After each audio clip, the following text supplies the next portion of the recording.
ऐसा लग रहा है आप क्वालिफाइड कोच हैं और जिम्मेदारी आपको मिल गई है कि आपकी पहली तरजीह अब कोचिंग होगी या एज ए सिलेक्टर भी आप काम करेंगे? देखिए पहले आपको पता ही है जब सिलेक्शन कमेटी नई चेंज हुई तो एक रिस्पॉन्सिबिलिटी थी कि किस तरह से हम एक ऐसी टीम बिल्ड करें कि जो डिज़ायर रिज़ल्ट्स हैं वो आ सके। तो उसके काफ़ी अच्छे नताइज भी निकले। इंग्लैंड को पाकिस्तान में सीरीज़ जीतना, और अगर आप अभी देखें तो किसी के ये दिमाग में नहीं आ रहा था कि जी आप एक ओडीआई सीरीज़ 22-23 साल बाद ऑस्ट्रेलिया में जीतेंगे। सो आई थिंक कि सिलेक्शन के हवाले से काफ़ी पॉजिटिव वर्किंग भी हुई है, रिज़ल्ट्स भी आए हैं।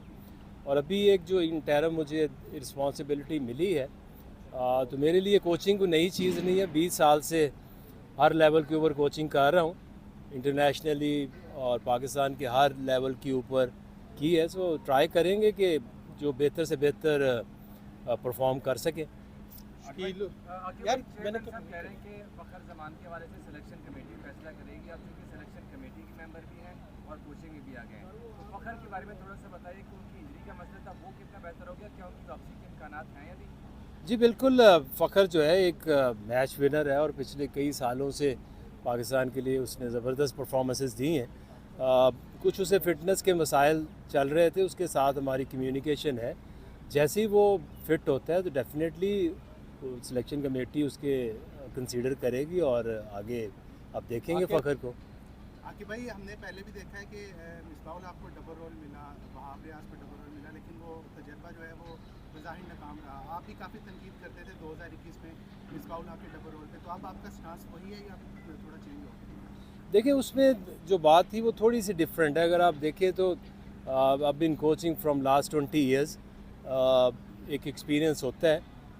दूसरा ये कि डबल रोल को अगर मैं डिफ़ाइन करूं तो जब से हमने एक एज सेलेक्टर काम शुरू किया है तो मुल्तान से लेके अब तक हमेशा से जो कोच है और जो कैप्टन है उससे कंसल्ट किया जाता है और फिर हम सिलेक्शन कमेटी जो है वो टीम अनाउंस करते हैं।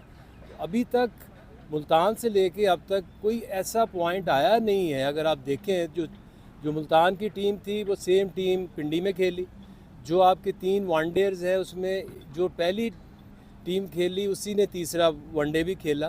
सो आई डोंट थिंक कि ऐसी कोई प्रॉब्लम है, क्योंकि हमारा ऑब्जेक्टिव क्या है कि जो अवेलेबल प्लेयर्स हैं उनमें से बेस्ट 11 बना के पाकिस्तान के लिए मैच जीतने की कोशिश करें।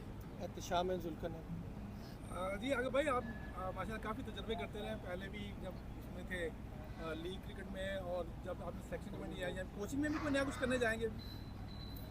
देखिए कोच जो है ना वो एक हद तक उसका रोल होता है। आप एक इन्वायरमेंट क्रिएट कर सकते हैं। जो मैसेजेस हैं वो बड़े लाउड क्लियर होने चाहिए कि किस टाइप की क्रिकेट आपने खेलनी है। आप उनकी प्रिपरेशन में मदद कर सकते हैं, बट इन दी एंड जो प्लेयर्स हैं, जो टीम है, असल में रिजल्ट्स तो प्लेयर्स ही लेकर आते हैं और कप्तान लेके आता है। अच्छा आगे भाई, अगर इंशाल्लाह मुझे उम्मीद है कि आप अच्छा रिजल्ट देंगे, चैंपियंस ट्रॉफी तक अच्छा रिजल्ट देते हैं और आपके पास चॉइस आती है कि आप सिलेक्शन कमेटी के कन्वीनियर रहें या हेड कोच रहें, तो चॉइस में क्या होगा? और अगर आप कन्वीनियर रहना चाह रहे हैं तो क्या आप चाहेंगे कि मुल्की कोच आए या गैर मुल्की कोच आए?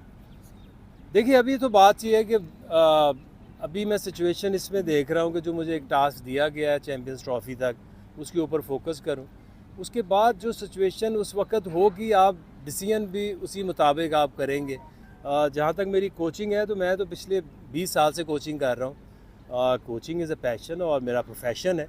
सो जैसे ही आगे अपॉर्चुनिटीज़ नज़र आएंगी उसके मुताबिक फ़ैसला होगा। सुहेल और वसीम।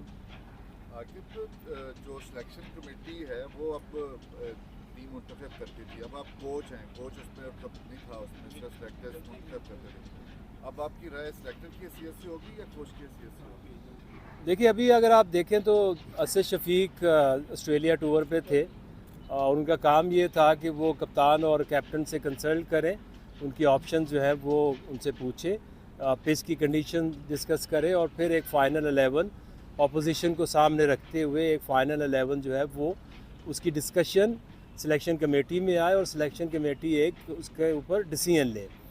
अभी भी ऐसा ही होगा। अब असद शफीक नहीं होंगे, मैं होऊंगा वहाँ पे तो जो भी अभी जो कोच की, मेरी और जो कप्तान दोनों की जो एक सोच होगी, उसको सिलेक्शन कमेटी के प्लेटफॉर्म पे लाया जाएगा और सिलेक्शन कमेटी मिल के ये फैसला करेगी। Selection committee is not me, selection committee जो हमारे 5-6 सिलेक्टर्स हैं वो मिल के एक डिसीजन लेते हैं।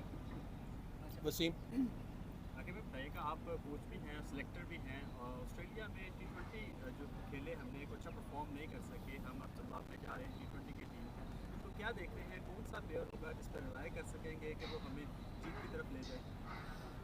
देखिए, ऑस्ट्रेलिया कभी भी पाकिस्तान के लिए आसान टूर नहीं रहा, और जब ये टीम जा रही थी तो सब ने राइट ऑफ ही कर दिया था कि पाकिस्तान का वनडे सीरीज़ अगर हम कहते कि हम जीतने जा रहे हैं तो काफ़ी लोगों के ख्याल में ये नामुमकिन नज़र आ रहा था। तो इन्हीं प्लेयर्स ने अंडर द न्यू कैप्टन उन्होंने कर दिखाया, जो कि 22 साल बाद बहुत बड़ी एक अचीवमेंट थी। और इसी तरह अगर आप देखें T20 में भी, तो उसमें भी बीच में ऐसे मैचेस, एक तो बहुत ही शॉर्ट मैच हो गया, बीच में बाकी जो मैचेस है उसमें भी पाकिस्तान के पास चांसेस थे। ऑन गिवन डे अगर आप एक अपॉर्चुनिटी को अवेल नहीं करते तो आप मैच हार जाओगे। शॉर्ट जो फॉर्मेट है T20, इसमें आपके पास मैच में वापस आने के कम चांसेस होते हैं। तो T20 को लेके देखें, अभी आप मेरे से पूछे तो हमारा जो मेन फोकस है वो ODI है और चैम्पियंस ट्रॉफ़ी है। इसमें अगर आप देखें तो आपको एक तसलसल भी नज़र आएगा, एक टीम के अंदर जो कंपोजिशन है वो भी एक सेटल होती हुई नज़र आएगी। जहाँ तक T20 की बात है तो उसमें हमें पता है अभी 1 साल से ज़्यादा है T20 के अंदर, आपको काफ़ी चेंजेस नज़र आएंगी। जो पास में हम बातें करते थे कि जी नए प्लेयर्स को चांस मिलना चाहिए, हमारी कोशिश ये है कि जो भी प्लेयर टूर के ऊपर जाता है तो कम से कम ऐसी सिचुएशन में जहाँ पे आप सीरीज़ बिल्कुल हार गए हैं या सीरीज़ जीत गए हैं तो नए प्लेयर्स को मौका दिया जाए। इसी तरह ज़िम्बाब्वे में अगर आप देखें तो हमने जो दोनों टीमें सेलेक्ट की हैं उसमें जो आपके मेन प्लेयर्स हैं उनको रेस्ट भी कराया गया है और एक मैसेज भी दिया गया है कि नए प्लेयर्स को कि आपको अपॉर्चुनिटी मिल रही है, इससे फ़ायदा उठाएं, ताकि ऑप्शंस अगर आप खोलेंगे नहीं तो आपका जो पूल ऑफ प्लेयर्स और चॉइसेस ऑफ प्लेयर्स है वो कभी बढ़ेगी नहीं।